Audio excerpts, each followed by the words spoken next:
الحمدللہ رمضان آ گیا۔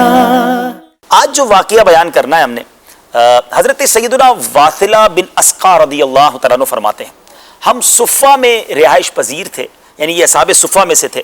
رمضان مبارک کا مہینہ تشریف لے آیا، ہم نے رمضان مبارک کے روزے رکھے۔ جب افطار کا وقت ہوتا تو ایک ایک آدمی آتا اور ہم میں سے ایک کو اپنے ساتھ لے جاتا اور شام کا کھانا کھلاتا۔ اسی دوران ہم پر ایک رات ایسی بھی آئی کہ افطار کروانے کے لیے ہمیں کوئی لینے نہیں آیا۔ ذرا غور کیجئے ناظرین، ہم افطار گھر کرتے ہیں، اصحاب صفہ اس انتظار میں ہوتے، صحابی رسول تھے، پیارے آقا کے قریب رہتے تھے، مگر ویٹ کرتے تھے کہ افطار میں کوئی لینے آئے گا اور افطار کروائے گا۔ ایسی غربت تھی، کہتے کوئی افطار میں لینے نہیں آیا، ہم نے دوسرے دن بھی روزہ رکھ لیا، یعنی رات بھر کچھ نہ کھایا، دوسرا روزہ آ گیا۔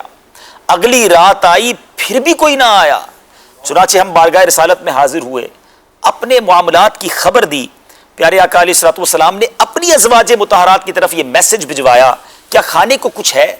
انہوں نے عرض کی، اللہ عز و جل کی قسم، ہم نے اس حال میں شام کی ہے کہ ہمارے پاس کھانے کی ایسی کوئی چیز نہیں جسے کوئی جاندار کھائے۔ ناظرین ذرا غور کریں، اصحاب صفہ کے پاس کھانا نہیں، اور ازواج مطہرات ہماری امی حضور امہات المومنین کے پاس بھی کھانے کو کچھ نہیں، مہینہ وہ بھی رمضان کا۔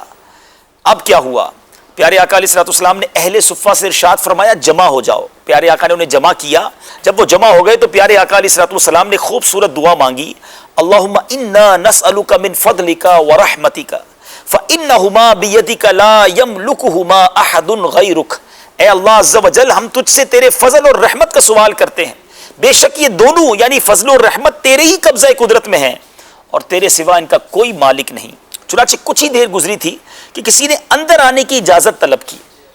جب وہ اندر آیا تو اس کے پاس ایک بھنی ہوئی بکری اور کچھ روٹیاں تھیں۔ میرے آقا نے اسے رکھنے کا حکم ارشاد فرمایا، ہمارے سامنے رکھ دی گئی، بھوک بھی بڑی تھی، ہم نے خوب پیٹ بھر کر کھانا کھایا۔ پیارے آقا علیہ الصلوۃ والسلام نے پھر ارشاد فرمایا کہ ہم نے اللہ عز و جل سے اس کے فضل اور رحمت کا سوال کیا تھا، بے شک اللہ عز و جل نے اس رحمت کو ہمارے لیے جمع کر رکھا ہے۔ ناظرین یہ ایک واقعہ ہے، لیکن اگر صحابہ کرام کی سیرت پڑھیں، بڑی غربت، بڑی تنگی کے ساتھ یہ زندگی گزری ہے، مگر شکوہ نہیں تھا۔ غور کیجئے کہ افطار کے لیے کچھ نہ ہو اور دوسرے دن بھی بھوکے روزہ رکھنا پڑ جائے۔ آج ہمارے گھر میں کوئی آئٹم کم ہو جائے نا، اس میں شکوے ہیں، شکایات ہیں، دوسروں کی نعمتیں دیکھ کر غم زدہ ہو جاتے ہیں۔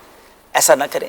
ہمارے صحابہ نے، نبی پاک علیہ الصلوۃ والسلام کے مبارک گھرانے نے بڑی، جس کو آپ کہیں کہ بظاہر دیکھیں تو فقر و فاقہ والی زندگی تھی، مگر رضا تھی، خوشی تھی، اللہ کی رضا پر وہ راضی تھے، اور اللہ نے پھر انہیں کیسی نعمتوں سے نوازا۔ اور انشاءاللہ جنت کی نعمتیں اس گھرانے کو، صحابہ کرام کو یقیناً ملنی ہیں۔ اگر میں اور آپ چاہتے ہیں کہ قیامت کے دن اور قیامت کے بعد جنت میں ان کا ساتھ نصیب ہو جائے تو صبر والے بن جائیے، شکوہ نہ کیجیے۔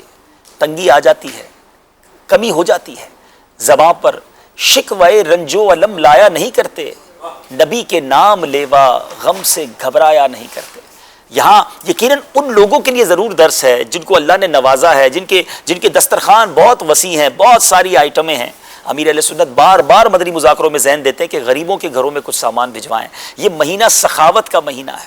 یہاں میں جو غریب ہیں ان کو تو یہ درس دوں گا، عرض کروں گا کہ پلیز صبر کا دامن نہ چھوڑنا، اللہ کی رضا میں راضی رہنا، اللہ اس کا بہت اجر آپ کو دے گا۔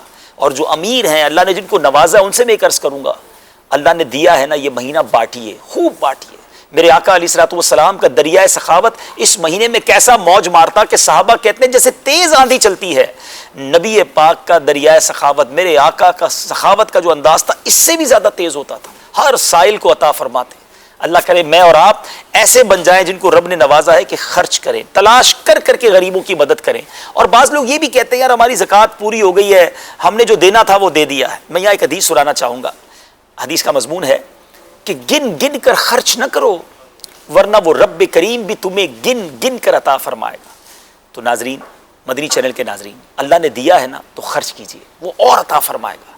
اور جو غریب ہیں، ہمت میں رہیے، انشاءاللہ صبر کریں گے آپ کو بہت ساری اس کی برکتیں ملیں گی۔ اصحاب صفہ ایک بہت خوبصورت چیپٹر ہے، اللہ مجھے اور آپ کو بار بار مدینہ پاک کی حاضری عطا فرمائے۔ اصحاب صفہ کا چبوترا دیکھنے کے لائق ہے، بالکل نبی پاک علیہ الصلوۃ والسلام کے روضہ انور کے قریب ہے، اور یہ یاد دلاتا ہے یہ اصحاب صفہ تھے کتنے، اور ان میں کتنے بڑے بڑے نام تھے، ان کا لائف سٹائل کیا تھا، اور ان کی زندگی کیسے گزرتی تھی۔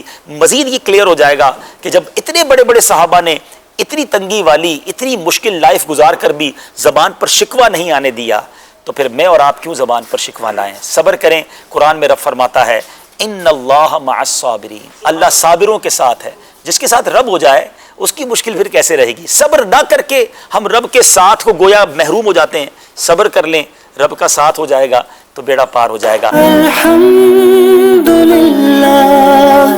رمضان آ گیا۔